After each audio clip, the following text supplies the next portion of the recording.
சீரியல்களின் full எபிசோடுகளை Sun டிவியில் ஒளிபரப்பான உடனே எக்ஸ்க்ளூசிவாக சன் நெக்ஸ்டில் மட்டும் ஃப்ரீயா பாருங்கள். என்னத்த யோசிக்க போறேன்? கவி கரெக்டா தாலி கட்டும் போது மயங்கி விழுந்துட்டா. இப்ப அவ கான்சியஸே இல்லாம இருக்காளே.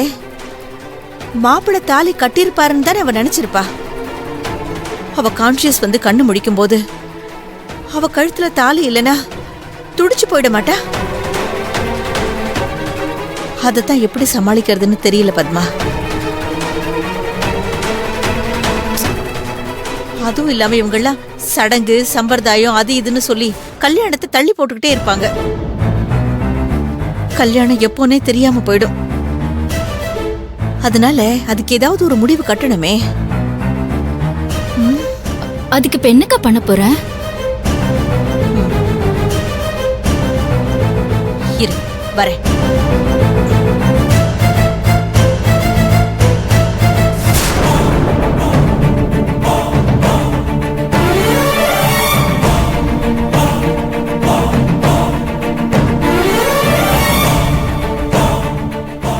மாப்பிள்ள, நான் உன்னை கேட்டா தப்பா நினைக்க மாட்டீங்களே? சொல்லுங்க ஆண்டி.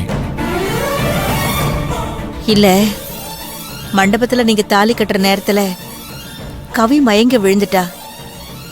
அவ இன்னும் கண்ணு முழிக்கல. அவ கண் முடிச்சு பார்த்தானா அவ கழுத்துல தாலி இல்லைங்கிறது தெரிஞ்சு மனசு உடைஞ்சு போயிடுவா.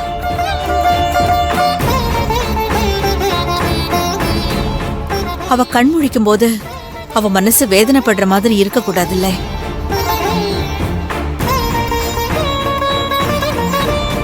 அதனால மாப்பிள்ள, நீங்க கொஞ்சம் பெரிய மனசு வைக்கணும். குணா, அதுக்கு மாப்பிள்ளை என்ன பண்ண சொல்ற? இல்ல, ஏற்கனவே ஒரு தடவை கல்யாணம் நின்னு போச்சு. இப்பவும் இந்த கல்யாணம் நின்னு போச்சுன்னு தெரிஞ்சதுன்னா அவளால தாங்கிக்க முடியாது மாப்பிள்ள.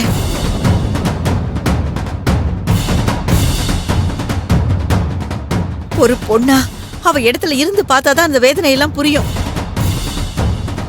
அதனால அவ கண் முழிக்கிறதுக்கு முன்னாடி இப்பவே அவ கழுத்துல தாலி கட்டிடுங்க மாப்பிள்ள.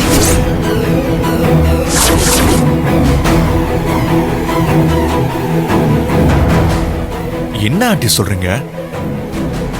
கவி இப்ப சுயநினைவே இல்லாம ஐசியூல அன்கான்சியஸா இருக்கா. இப்ப போய் அவ கழுத்துல தாலி கட்ட சொல்லிட்டு இருக்கீங்க. இது தப்பு இல்லையா? ஆஹா, தப்பே இல்ல மாப்பிள்ள.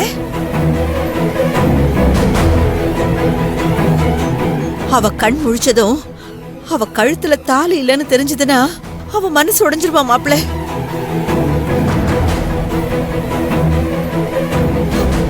என் பொண்ணு படுற கஷ்டம் எல்லாம் போதும். இதுக்கு மேலேயும் அவ கஷ்டப்பட வேண்டாம். அதனால நீங்க இப்பவே அவ கழுத்துல தாலி கட்டிடுங்க மாப்பிள்ள. அங்கிள், என்ன ஆண்டி இப்படி பேசுறாங்க? குணா, உனக்கு அறிவு ஏதாவது மழுங்கி போச்சா இல்ல அறிவே இல்லாம போச்சா? பொண்ணு உயிர் பிழைச்சு வருவாளான்னு தவிச்சிட்டு இருக்கோம். இந்த நேரத்துல போய் தாலி கட்டுங்கன்னு வந்து நிக்கிற. என்ன அர்த்தத்துல பேசிட்டு இருக்க நீ? நீங்க கொஞ்சம் சும்மா இருங்க. என் பொண்ணுக்கு எதிரியே நீங்க தான். ஏய், என்ன சொல்லிட்டு இருக்க? ஆமாங்க, பெத்த தகப்ப மாதிரியா இப்பெல்லாம் நடந்துக்கிறீங்க? அவ மேல எந்த அக்கறையும் இல்லாம அவ எக்கேடு கெட்டு போனா எனக்கு என்னன்னு எப்ப பார்த்தாலும் இந்த கேடு கெட்டவளுக்கே நீங்க சப்போர்ட் பண்ணிட்டு இருக்கீங்க. குணா, சம்மந்தம் இல்லாம இப்ப எதுக்கு அஞ்சலியை பத்தி பேசிட்டு இருக்க? பாத்தீங்களா, அவளை சொன்ன உடனே அப்படியே கோபம் பொத்துக்கிட்டு வருது. ஆனா இந்த பாசம் உங்க பொண்ணு விஷயத்துல எங்க போச்சுன்னு தான் தெரியல. குணா, சும்மா எதையாவது பேசிட்டு இருக்காத. என் பொண்ணு மேல பாசலன்னு யார் சொன்னது? பாசம் இருக்கிறவரா இருந்தா கவி எழுந்ததும் எனக்கு இன்னும் கல்யாணம் ஆகலையேன்னு கேட்பாளே. அதுக்கு என்ன பதில் சொல்றதுங்கிற பதட்டமே இல்லையே உங்ககிட்ட. அப்படி இருந்திருந்தா நீங்களும் என் கூட சேர்ந்து மாப்பிள்ளை கிட்ட என் பொண்ணு கழுத்துல இப்பவே தாலி கட்டுங்கன்னு தானே சொல்லிருப்பீங்க.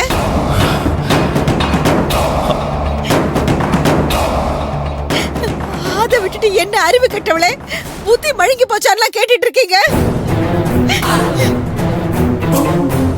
ஐயோ மேடம், ஆண்டி ப்ளீஸ் அழாதீங்க. உங்க பயம் எனக்கு புரியுது. ஆனா அதுக்காக சுயநினைவே இல்லாம ஐசியூல படுத்துட்டு இருக்கிற கவி கழுத்துல தாலி கட்டுறது நல்லாவா இருக்கும்? எல்லாத்துக்கும் ஒரு நேரங்காலம் இருக்கு. தயவு செஞ்சு என்ன தப்பா எடுத்துக்காதீங்க ஆண்டி. கவி நல்லபடியா கண்ணை முழிச்சிட்டு வரட்டும். எதுவா இருந்தாலும் அதுக்கப்புறமா பேசிக்கலாம். என்ன மாப்பிள்ளை இப்படி எல்லாம் சொல்றீங்க? அவ கண்ணு முழிச்சதும் அவளுக்கு நான் என்ன பதில் சொல்ல போறேன்னே தெரியலையே. குணா, கொஞ்சமாவது யோசிச்சு பேசு.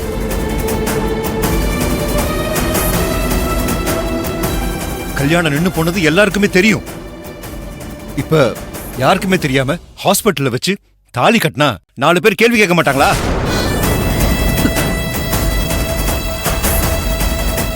அவங்களுக்கு என்ன பதில் சொல்வ நீ?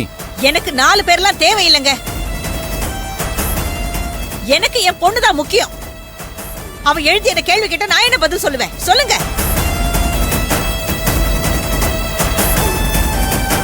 இப்படியே பேசிக்கிட்டே இருங்க. என் பொண்ணு கிழவி ஆகுற வரைக்கும் அவளை வீட்டுல உட்கார வச்சுட்டு நான் அலங்காரம் பண்ணிக்கிட்டே இருக்கேன். ஆண்டி மேடம்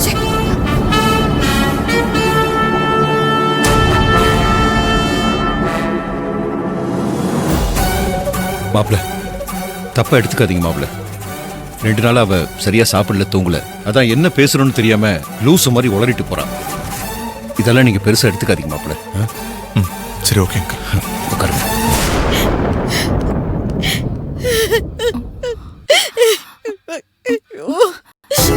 அக்கா என்னாச்சு? ஏங்க அழுதுட்டு இருக்க? நான் வாங்கிட்டு வந்த வரும் அப்படி.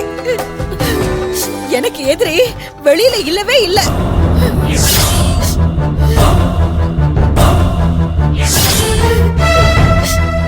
வீட்லயே இருக்காங்க.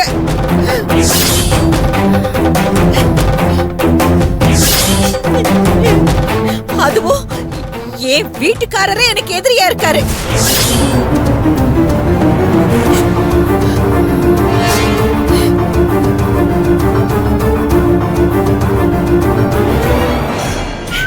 கவி கழுத்துல மாப்பிளைய நான் தாலி கட்டுங்கன்னு சொன்னேன். அதுக்கு வரிஞ்சு கட்டிக்கிட்டு வந்து வார்த்தையிலேயே கொன்னுட்டாருடி. சரி விடுக்கா, விடு. அக்கா நீ அழாதக்கா, கண்ணை தொடச்சுக்க. இப்ப எதுக்கு சார் என்ன வர சொன்னீங்க? இந்த பாய்சனை தான் இந்த இன்ஜெக்ஷன்லாம் லோட் பண்ணி வச்சிருக்கேன். இதைத்தான் கவியோட ட்ரிப்ஸ்ல நீ ஏத்தணும். இத புடி. சார் பயமா இருக்கு சார். ஏய், திரும்ப முதல்ல இருந்து ஆரம்பிக்காத. அதுக்கு இப்ப டைம் இல்லை.